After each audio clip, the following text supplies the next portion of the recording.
मुझे खामखा बदनाम किया जाता है कि मैं बी टीम हूँ, तो आप अपनी तरफ से 5 मिनट दे दीजिए, कुछ तो दिया नहीं आप तक, तो वक्त दे दीजिए अपना खाली बोलने के लिए, ताकि मैं आपके खिलाफ बोल सकूं, ताकि इल्जाम हमेशा के लिए सही या झूठ साबित हो जाए।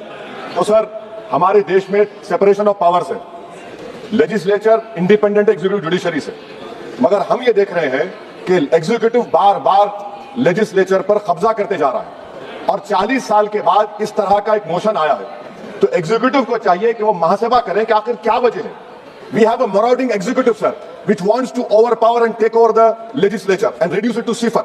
सर, द स्पीकर जब जो मुकाम है, 6वां मुकाम है उनका, प्रेसिडेंट, वाइस प्रेसिडेंट, प्रधानमंत्री, डिप्टी प्राइम मिनिस्टर के बाद 6वां मुकाम सीजीआई के बराबर है। सर, नीलम संजीवा रेड्डी ने क्या कहा था स्पीकर के बारे में, Kaul and Shakdher page number 124 देख लीजिए। The first duty of the speaker to enable the house to function and not shut it out.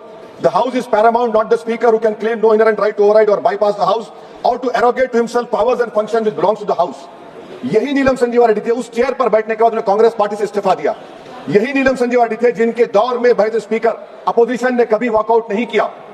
यह स्पीकर होता है सर। और आप जानते हैं कि मौलांकर को बाबा पार्लियामेंट कहा नेहरू ने, और यही मौलांकर ने नेहरू को कहा था कि खबरदार ऑर्डिनेंस जारी मत करना।